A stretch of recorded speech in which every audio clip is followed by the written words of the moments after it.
রাখি কিচেনের পক্ষ থেকে আপনাদেরকে জানাই আন্তরিক শুভেচ্ছা এবং অভিনন্দন। আজ আমি আপনাদের সামনে এমন একটি ইউনিক রেসিপি নিয়ে হাজির হয়েছি। এই রেসিপিটা বানানো অনেক সহজ, খেতে অসাধারণ লাগে। আপনারা যদি বাসায় সবজি না থাকে তাহলে আপনারা বাসায় যদি ডাল আর চিংড়ি মাছ থাকে, যে কোনো ডাল দিয়ে আপনারা পেঁয়াজুটা বানিয়ে চিংড়ি মাছ দিয়ে এভাবে কোপ্তাকারি করে দুপুরে বা রাত্রের খাওয়াটাও খেয়ে নিতে পারেন। এইভাবে কোপ্তাকারি বানিয়ে আপনারা রুটি পরোটার সাথেও খেতে পারেন এবং খিচুড়ির সাথে, পোলাওর সাথে, সব কিছুর সাথে এই খাওয়াটা অসাধারণ লাগে। আপনারা যদি রান্না করে খেয়ে দেখেন তাহলে বুঝবেন এই রান্নাটা স্বাদটা কতটুকু, না খেলে বুঝবেন না। তাই আজকে আমি আপনাদের সামনে এই রেসিপিটা নিয়ে হাজির হইলাম। আমি মশারির ডালটাকে ভিজিয়ে ব্লেন্ডার করে নিয়েছি। এই যে ডালটা দিয়ে আমি আজকে পেঁয়াজু বানাবো। আজকে আমি পেঁয়াজু চিংড়ি কোপ্তাকারি বানিয়ে দেখাবো আপনাদেরকে। এটা বানানো অতি সহজ। বাসায় যখন আপনাদের কোনো সবজি থাকবে না, রান্না কোনো কিছু করে থাকবে না, তখন যদি বাসায় চিংড়ি মাছ আর ডাল থাকে, আপনারা অতি সহজে এই পেঁয়াজু চিংড়ি কোপ্তাকারিটা বানিয়ে ফেলাতে পারেন। আর এখানে নিয়েছি আমি চিংড়ি মাছ। এই যে চিংড়ি মাছ নিয়েছি, এই সাইজের চিংড়ি মাছগুলোকে কেটে ভালো করে ধুয়ে নিয়েছি। আর নিয়েছি পেঁয়াজ ব্লেন্ডার করে। আর নিয়েছি পেঁয়াজ বেরেস্তা। আর নিয়েছি টমেটো কুচি। আর এখানে কাঁচামরিচ কুচি করে রেখেছি। প্রথমে আমি আগে পেঁয়াজুর প্রিপারেশনটা করে নিব। এখানে আমি পেঁয়াজুর জন্য প্রথমে পেঁয়াজ দিয়ে দিব ডালের মধ্যে। তারপরে দিয়ে দিচ্ছি মরিচ কুচি, দিয়ে দিব স্বাদ মতো লবণ,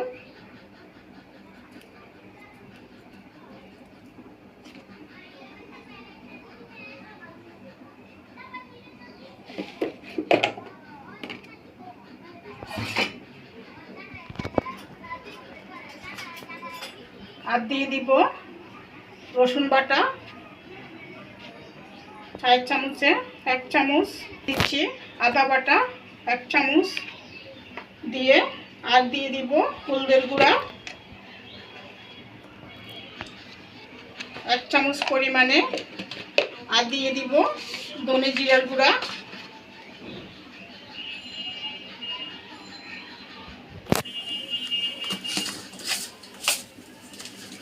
সব কিছু দিয়ে ভালো করে মেখে নিচ্ছি। দেখেন বন্ধুরা, সব কিছু দিয়ে ভালো করে মেখে নিয়েছি।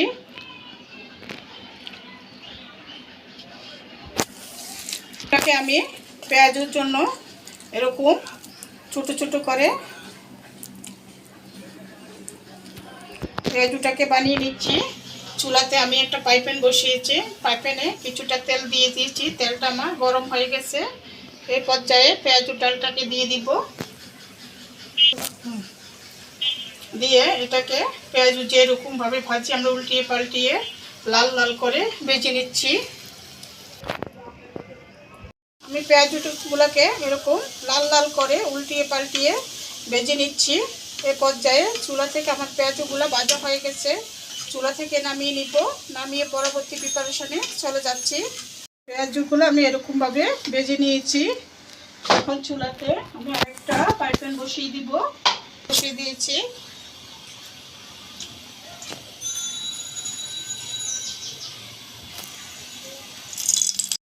পাইপ্যান বসিয়েছি, পাইপ্যানে কিছুটা তেল দিয়ে দিয়েছি। এখানে তেল আমি পরিমাণে খুবই কম দিব, কারণ সব কিছুতে তেলের খাবার। এই জন্য এখানে আমি পেঁয়াজ কুচি দিয়ে দিচ্ছি।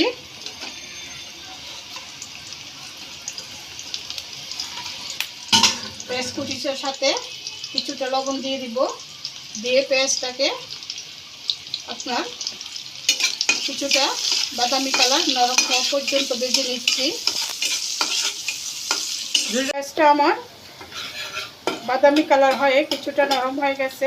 এ পর্যায়ে এখানে পেঁয়াজ ব্লেন্ডার করে রেখেছি, পেঁয়াজ দিয়ে দিব।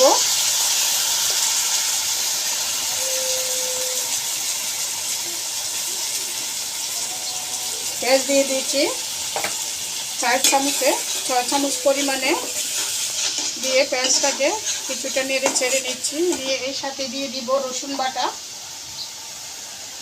4 চামচে 1 চামচ দিয়ে আর হাফ। এর সাথে দিয়ে দিচ্ছি আদা বাটা 1 চামচ দিয়ে মশলাটাকে ভালো করে কষিয়ে নিব।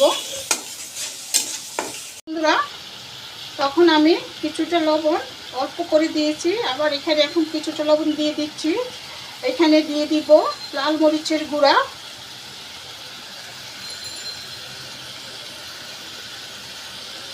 2 চামচ পরিমাণে, দিয়ে দিব হলদের গুঁড়া ছোটো চামচে 1 চামচ দিয়ে আর অল্প দিয়ে দিচ্ছি ধনে জিরার গুঁড়া 1 চামচে 1.5 চামচের মতো দিয়ে মশলাটাকে ভালো করে কষিয়ে নিব। ভালো করে কষিয়ে নিয়েছি। এরপর এখানে দিয়ে দিব টমেটো কুচি, আবার ভালো করে মশলাটাকে টমেটোর সাথে ভালো করে কষিয়ে নিব।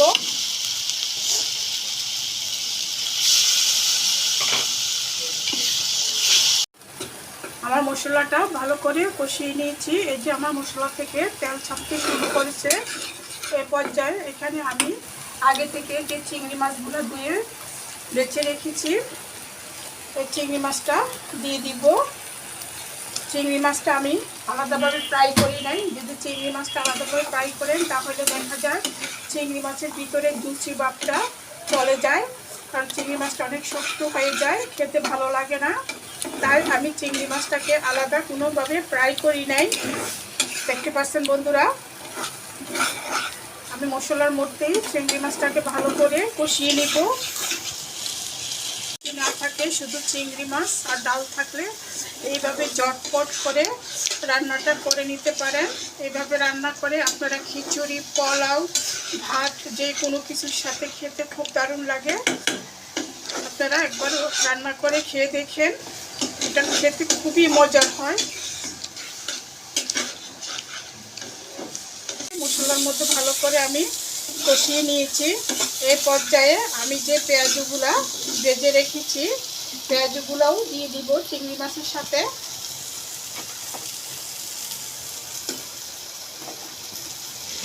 দেখেন বন্ধুরা, এই যে আমি পেঁয়াজগুলা চিংড়ি মাছের সাথে দিয়ে উল্টিয়ে পাল্টিয়ে কষিয়ে নিচ্ছি, দেখতে পাচ্ছেন। এই পর্যায়ে এখানে আমি গরম পানি দিয়ে দিব কিছুটা। দেখেন বন্ধুরা, এই যে এখানে আমি পেঁয়াজগুলো দিয়ে দিয়েছি। দিয়ে এখন এই পেঁয়াজ চিংড়ি মাছ আমি একসাথে কুক করে নিব। আমার এক একটা পেঁয়াজ দেখেন ফুলে অনেক বড় হবে। এভাবে আপনারা রান্না করে খেয়ে দেখেন, এটা অনেক মজা হয়, খেতে অসাধারণ লাগে। আর একটু জল দেব এখানে।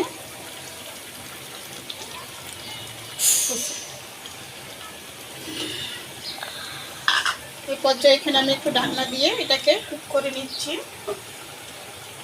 দেখেন বন্ধুরা, আমার রান্নাটা প্রায় মোটামুটি হয়ে গেছে। এর পর্যায়ে এখানে আমি দিয়ে দিব কিছুটা টক দই,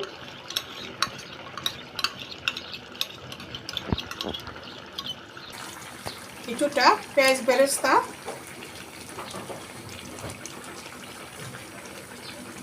আর এর সাথে দিয়ে দিব কাঁচামরিচ 3-4টা হালকা করে, দিয়ে এটাকে আর একটু রান্না করে নিব। আর এখানে চায়ের চামচে 1 চামচ পরিমাণে চিনি দিয়ে দিলাম।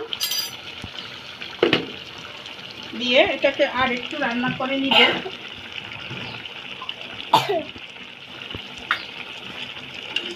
একেবারেই আমার কোপ্তা কারি রেডি হয়ে গেছে। এই পর্যায়ে আমি চুলা থেকে নামিয়ে নিচ্ছি।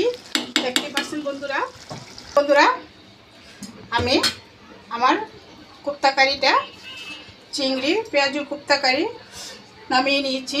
এ পর্যায়ে উপরে দিয়ে কিছুটা বেরেস্তা দিয়ে দিচ্ছি আবারও।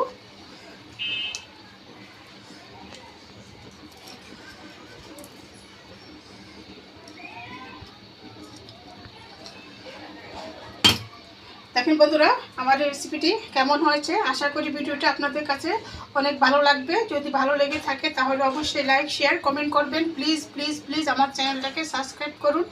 এই বলে আমি বিদায় নিলাম। আপনারা সবাই ভালো থাকবেন, সুস্থ থাকবেন। আল্লাহ হাফেজ।